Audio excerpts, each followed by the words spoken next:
لا اقسم بیوم القیامہ ولا اقسم بالنفس اللوامہ ایحسب الانسان ان لن نجمع عظامہ. یہ سورت جو ہے بہت ہی حسین اور بہت منفرد سمجھیے کہ نمائندہ ایک سورت ہے قرآن مجید کی. اس کا جو خطاب کا انداز ہے، جو میں نے شروع میں آپ کو جو انٹروڈکٹری لیکچرز دیے تھے، کہ اس کا اسلوب جو ہے وہ خطابت کا ہے. قرآن کو ہم کہہ سکتے ہیں کہ it's a collection of divine orations، اللہ تعالیٰ کے خطبات، مجموعہ خطبات الہیہ. تو مختلف مواقع پر جیسے کہ خطیب کو خطبہ دیتا ہے تو اس طریقے سے اللہ تعالیٰ نے یہ صورتیں نازل کی ہیں. حضور پڑھ کر سناتے تھے تو آپ کا انداز بھی خطیبانہ ہوتا تھا. حدیث میں آتا ہے کہ جب آپ خطبہ دیتے تھے تو آپ کی آواز بلند ہو جاتی تھی، اعلیٰ صوتہ احمرت عیناہ، آنکھیں سرخ ہو جاتی تھی. اور آپ اس طریقے سے خطبہ دیتے تھے جیسے کہ کوئی سپہ سالار اپنے فوجیوں کو للکار رہا ہے، بڑھا رہا ہے کہ لڑو اور آگے بڑھو، یہ انداز ہوتا. تو اس طرح کا خطبہ اس میں آپ دیکھیں گے ابھی بات ایک طرف ہو رہی ہے، ابھی کسی اور طرف ہو گئی، کبھی کسی تحویل الخطاب. اس کے لیے بہت پھر یہ کہ 4-6 آیتیں آئیں گی ایک خاص قسم کے آہنگ میں، خاص قسم کے قوافی تو ہم کو نہیں کہنا چاہیے، تو یہ آتے ہیں وہی انہی حروف پر صورتیں ختم ہو رہی ہیں، وہی سٹائل ہے. پھر کوئی سٹائل بدلے گا، پھر 4-6 صورتیں اس دوسرے انداز کی ہوگی، پھر 4-6 تیسرے انداز کی ہوگی. تو یہ آپ صورت جو ہے فصاحت و بلاغت میں بھی فلو بے انتہا ہے اور خطیبانہ انداز، اور اس میں تحویل الخطاب. پس منظر میں کیا ہے کہ وہ لوگ ہیں کہ جو انکار کریں کوئی قیامت نہیں ہو سکتی، کیسے ممکن ہے کہ جبکہ انسان مر چکے ہوں گے اور مٹی ہو جائیں گے پھر اٹھا دیا جائے، یہ ممکن نہیں. تو اس کا جواب ہے جو دیا جا رہا ہے. لا اقسم بیوم القیامہ، لا یہاں پر ان کے خیالات کی نفی ہے، نہیں میں قسم کھاتا ہوں قیامت کے دن کی. تمہیں شک ہے اور مجھے اتنا یقین ہے کہ میں قسم کھا رہا ہوں قیامت کے دن. ولا، اور پھر نہیں، اقسم بالنفس اللوامہ، میں قسم کھاتا ہوں نفس لوامہ کی. نفس لوامہ کون سا نفس انسان میں جسے ہم ضمیر کہتے ہیں، کانشنس، ملامت کرنے والا. مائی کانشنس از بائٹنگ می، میرا ضمیر مجھے ملامت کر رہا ہے. کوئی آپ برا کام کرتے ہیں تو ضمیر اندر سے کوئی شے ہے، تو کیوں ہے یہ؟ اگر کوئی نیکی نہیں، بدی نہیں، تو یہ اندر کی خرش کیوں ہو جاتی ہے؟ اور اگر یہ نیکی ہے اور بدی ہے تو وہ اس کا نتیجہ نکلنا چاہیے کہ نہیں؟ یعنی پہلی آیت جو ہے وہ تو اسی طرح کی ہے جیسے سورہ تغابن میں ہم نے پڑھا تھا، قل بلا وربی لتبعثن ثم لتنبؤن بما عملتم. اس میں دلیل کوئی نہیں ہے، اذعان ہے. ایک شخص اپنے یقین کو دلیل کے طور پر پیش کر رہا ہے اور یہ اس پر سارا دار و مدار ہے. کون شخص ہے ایسا شخص کہ جس سے کبھی کوئی جھوٹ کا تجربہ کسی کو نہیں ہوا، وہ کہہ رہا ہے. سیرت و کردار جو ہے محمد رسول اللہ کی، وہ گویا کہ دلیل کی حیثیت رکھتی ہے اس قول کے پیچھے. لا اقسم بیوم القیامہ ولا اقسم بالنفس اللوامہ، یہ تمہارے اندر موجود ہے قیامت کی دلیل، تمہارا ضمیر، تمہارا کانشنس. ایحسب الانسان ان لن نجمع عظامہ، کیا انسان یہ گمان کرتا ہے ہم اس کی ہڈیاں جمع نہیں کر سکیں گے؟ بلا قادرین، کیوں نہیں، ہم پوری طرح قادر ہیں.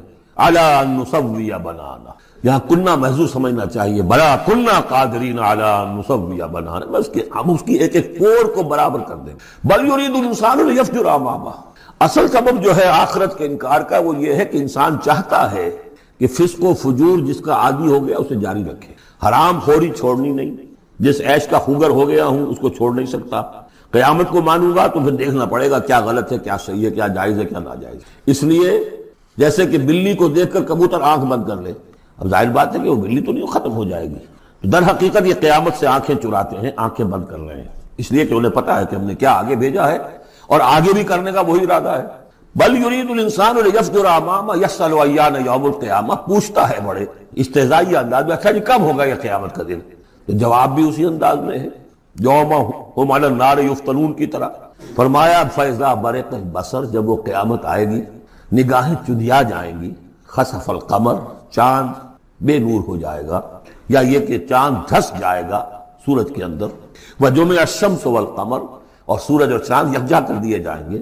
یہ جو ہے کشش ثقل کا جو باہمی ثقل ہے ان کروں کا، اس کے نظام میں ذرا سی کہیں گڑبڑ ہو اور پھر تو یہ سب کے سب ایک دوسرے سے ٹکرائیں گے. فَإِذَا بَرِقَ الْبَصَرُ وَخَسَفَ الْقَمَرُ وَجُمِعَ الشَّمْسُ وَالْقَمَرُ يَقُولُ الْإِنسَانُ يَوْمَئِذٍ أَيْنَ الْمَفَرُّ، یہی انسان اس دن کہے گا ہے کوئی جگہ بھاگ جانے کی؟ کلا نہیں، لا وزر، اپنے رب ہی کے حضور میں جا کھڑے ہونا ہے. يُنَبَّأُ الْإِنسَانُ يَوْمَئِذٍ بِمَا قَدَّمَ وَأَخَّرَ، اور جتلا دیا جائے گا انسان کو اس دن جو کچھ اس نے آگے بھیجا ہوگا، جو پیچھے چھوڑا ہوگا. ہم اعمال نیک ہوں یا بد ہوں اس کا کچھ حصہ آگے بھیج دیتے ہیں اپنی زندگی میں، کچھ اس کے پیچھے جو اثرات چلتے ہیں اس کا حساب بھی بعد میں جاری رہتا ہے. وہ ڈیبٹ کریڈٹ جو ہے ہمارے کھاتے میں ہوتا رہے گا. تم نے یہ نیک کام شروع کیا تھا، آگے آگے پھیل رہا ہے، تو جو اور اس کام میں شریک ہے ان کا اجر بھی رہے گا، پورا رہے گا، ان کے اجر میں سے کمی نہیں ہوگی، لیکن اتنا ہی حساب آپ کے کام میں بھی درج ہوتا رہے گا. اسی طریقے سے کسی نے برا کام شروع کیا تھا، ادھر تک جہاں تک اس کے اثرات جائیں گے تو انسان کو بتا دیا جائے گا یہ تو آپ نے اپنی موت سے پہلے آگے ہی بھیج دیا تھا، یہ تو آپ کے وہ اعمال ہیں، اور یہ ذرا وہ ہے پیچھے اس کے جو اثرات ہیں. بل الانسان علی نفسہ بصیرہ، اور انسان کو تو جتلانے کی ضرورت بھی نہیں ہوگی کہ بتایا جائے، ہر انسان کو خود معلوم ہوگا کہ میں کتنے پانی میں ہوں. انسان اپنے نفس پر خود بصیرت رکھتا ہے. وَلَوْ أَلْقَىٰ مَعَاذِيرًا، چاہے کتنے ہی وہ بہانے پیش کرے. ہوتا ہے کہ انسان کو شخص جو ہے بڑا چرب زبان ہے اور وہ اپنے آپ کو بالکل ریشنلائز کر لیتا ہے اپنے طرز عمل کو، میں نے ٹھیک کیا، صحیح کیا، کوئی غلط بات نہیں ہے، کوئی عذرات موجود ہیں، تو معترضین کی تو زبان بند ہو جاتی ہے، آپ کچھ نہیں کہہ سکتے. لیکن یہ کہ اس کا دل اس کو بتا رہا ہوتا ہے کہ تو جھوٹا ہے. بل الانسان علی نفسہ بصیرہ ولو القیٰ معاذیرا لا تحرک بہ لسانک لتعجل بہ. عجلت والا مضمون یہ بالکل ابتدا میں یہاں آیا تھا. اے نبی آپ اس قرآن کے، اب دیکھیے اب گفتگو حضور سے شروع ہو گئی. ابھی تک انسان جو منکرین تھے ان کی بات ہو رہی تھی. شروع میں امامہ، عظامہ، قیامہ، اور اس کے بعد بصر، قمر، مفر، وزر، مستقر، اب یہ پھر اس کے بعد بصیرہ، معاذیرہ، اب اس کے بعد اور بدل رہے ہیں. لا تحرک بہ لسانک لتعجل بہ. آپ اس قرآن کے ذریعے سے قرآن کے ساتھ اپنی زبان کو تیزی سے حرکت نہ دیں کہ جلدی سے آپ اس کو یاد کر لیں. ان علینا جمعہ وقرآنہ، ہمارے ذمے ہے اس کو جمع کر دینا اور پڑھوا دینا. جمع بھی کر دینا کہ اس میں سے کوئی حصہ جو ہے آپ بھولے نہیں، اور قرآن بھی اس کی ترتیب بھی ہم بتاتے جائیں گے کہ اب جو وہی آئی ہے اس کو کہاں رکھنا ہے تاکہ اس کی ترتیب معین ہو. فَإِذَا قَرَأْنَاهُ فَاتَّبِعْ قُرْآنَهُ، پھر جب ہم پڑھوائیں اس کو جس ترتیب سے اسی کی پیروی کیجیے گا. یہ ترتیب وہ ہے ترتیب مصحف جس کے تحت کے قرآن مرتب کیا گیا، اور ہم مانتے ہیں کہ یہ ترتیب نزول کی نہیں ہے. نزول کے ساتھ ہی اللہ تعالیٰ کا حکم آتا تھا کہ اب یہ وہی فلاں جگہ ہوگی. ثم ان علینا بیانہ، پھر ہمارے ذمے ہے اس کو واضح کر دینا بھی. جیسے کہ ہم دیکھ چکے ہیں قرآن مجید کی تبیین کرتا ہے. سورہ نساء میں 2 احکام کے بارے میں آئے گا، یستفتونک، اور حالانکہ وہ حکم آ چکا ہے سورہ نساء میں پہلے، لیکن لوگوں نے سوال کیا قل اللہ یفتیکم فی الکلالہ، تو اللہ واضح کر دیتا ہے. تم پر ابھی واضح نہیں ہوئی کلالہ کی بات، وہ وعدہ کر دیتا ہے. تو قرآن کے اندر بھی بعد میں واضح کر دی گئی چیزیں. اور یہ کہ پھر حدیث جو ہے سب سے بڑی شے ہے کہ جو اس کی بیان کرنے والی ہے. وہ جو انزلنا الیک الذکر لتبین للناس ما نزل الیہم، یہ ذکر ہم نے اے محمد آپ پر نازل کیا ہے تاکہ آپ واضح کریں اس کو ان لوگوں کے لیے جن کے لیے ہم نے اسے نازل کیا ہے. نازل آپ پر کیا ہے، صرف آپ کے لیے تو نہیں کیا ہے آپ پر، نازل کیا ہے لوگوں کے لیے. اب ان کو واضح کرنا، اس کے اندر کہیں اگر کوئی اشکال ہو تو اسے حل کرنا، کہیں کوئی اگر اجمال ہے تو اس کی تفصیل بیان کرنا، یہ آپ کا کام. کلا بل تحبون العاجلہ، کوئی نہیں، تمہارا اصل مرض یہ ہے کہ تم عاجلہ سے محبت کرتے ہو، یہ اس دنیا کی زندگی سے محبت کرتے ہو. دیکھیں اب پھر خطاب شروع ہو گیا کفار سے. وتذرون الآخرہ، اور آخرت کو تم چھوڑ دیتے ہو، نظر انداز کر دیتے ہو. وجوہ یومئذ ناظرہ، حالانکہ بہت سے چہرے اس دن ہوں گے تر و تازہ. میدان قیامت میں کھڑے ہوں گے تو جیسے اسکول چلڈرن کھڑے ہوتے ہیں اپنا رزلٹ سننے کے لیے، تو بعضوں کے چہرے کھلے ہوتے ہیں، پہلے سے معلوم ہے انہیں کیا کچھ کر کے آئے تھے، اور بعض کے چہروں کے اوپر دھواں ہے، اس لیے ہے کہ انہیں پتا ہے کہ کیا ہی کچھ نہیں تھا، فیل تو ہونا ہی ہونا تھا. تو چاہے اب رزلٹ ڈکلیئر نہیں ہوا، رزلٹ ان کے چہروں پر لکھا ہوا ہے. تو وجوہ یومئذ ناظرہ، بہت سے چہرے ہوں گے تر و تازہ، الی ربہا ناظرہ، اپنے رب کی طرف دیکھتے ہوئے. اس میں بعض لوگوں نے یہ کہا ہے کہ ناظرہ سے مراد ہے انتظار کر رہے ہوں گے اپنے رب کی رحمت کا، اس لیے کہ رویت باری تعالیٰ جو ہے وہ تو ممکن نہیں ہے کہ میدان حشر میں ہو جائے. لیکن میرے نزدیک انہی حضرات کی رائے زیادہ صائب ہے جو سمجھتے ہیں کہ رویت ہوگی. اہل ایمان کو عین میدان حشر میں بھی ایک درجے کی رویت باری تعالیٰ سے مشرف کیا جائے گا. یہ مضمون آ جائے گا سورہ مطففین میں، واضح ہو جائے گا. اس کے برعکس وجوہ یومئذ باسرہ، بہت سے چہرے ہوں گے اس روز سوکھے ہوئے، اترے ہوئے، اداس، کی ریڑھ کی ہڈیاں توڑ کر. کلا اذا بلغت التراقی، اب ایک نقشہ دکھایا جا رہا ہے. ایک تو بڑی قیامت ہے، فاذا برق البصر وخسف القمر وجمع الشمس والقمر یقول الانسان یومئذ این المفر. ایک تو وہ ایک قیامت ہے جو فرد کی قیامت ہے، موت جب آتی ہے، قیامت صغریٰ. کلا اذا بلغت التراقی، جب یہ جان آ کے پھنس جاتی ہے ہنسلیوں میں. وقیل من راق، کہا جاتا ہے کوئی جھاڑ پھونک کرنے والا.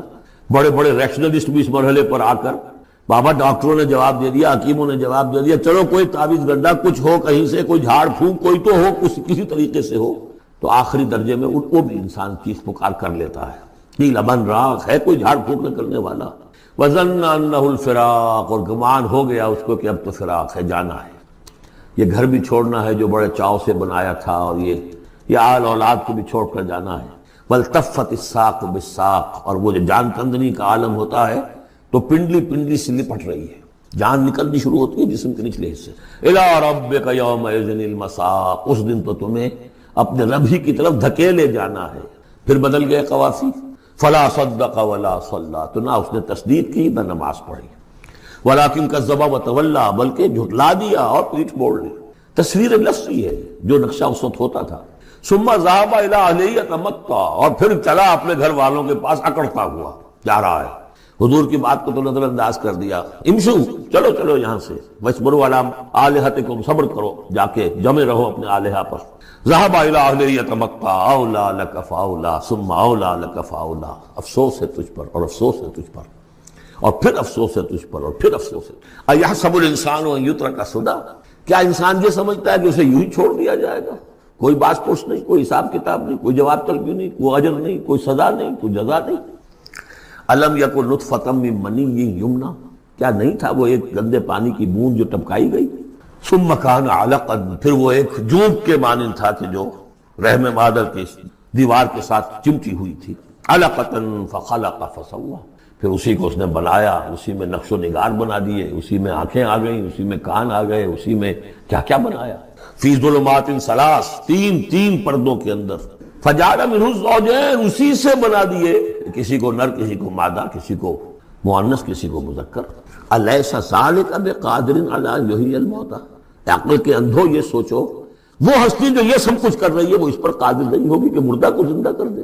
جو تمہارا مشاہدہ ہے گندے پانی کی ایک بوند سے، افلاطون بھی اسی سے آ گیا، اور بقراط بھی، اور سقراط بھی، اور ظاہر بات ہے انبیاء بھی وہیں سے آئے ہیں، کہاں سے آئے ہیں؟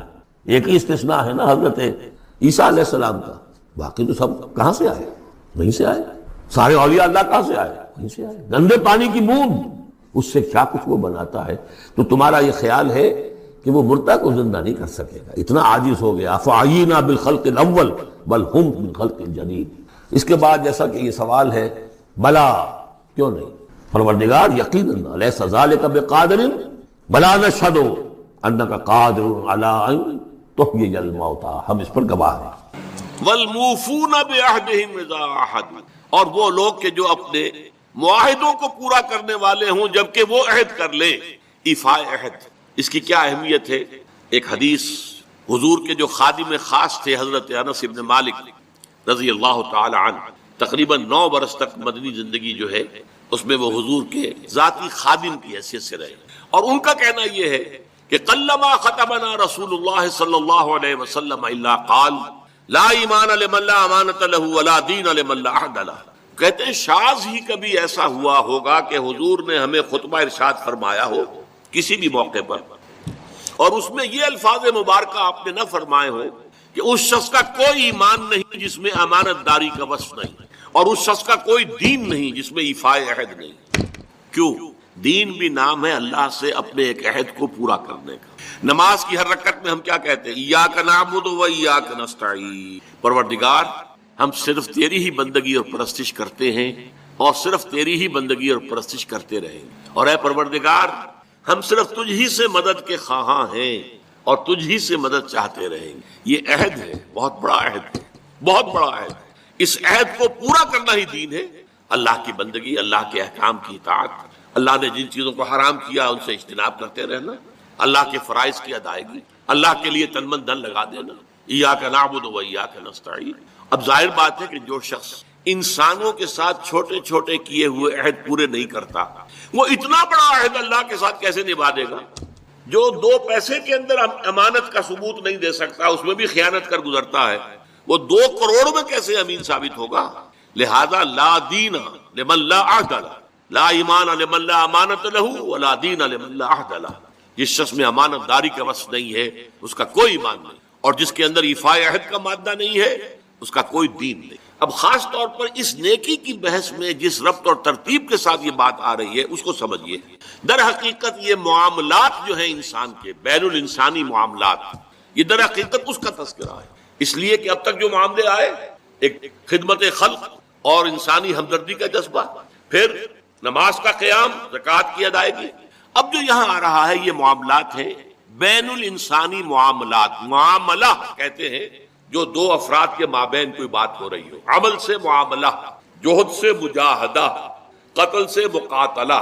تو جب دو فریقوں کے درمیان جوہد ہوگی، جوہد کا جوہد سے ٹکراؤ ہوگا، وہ مجاہدہ بن جاتا ہے۔ جب دو فریق ایک دوسرے کو قتل کرنے کے درپے ہے، یہ مقاتلہ ہے۔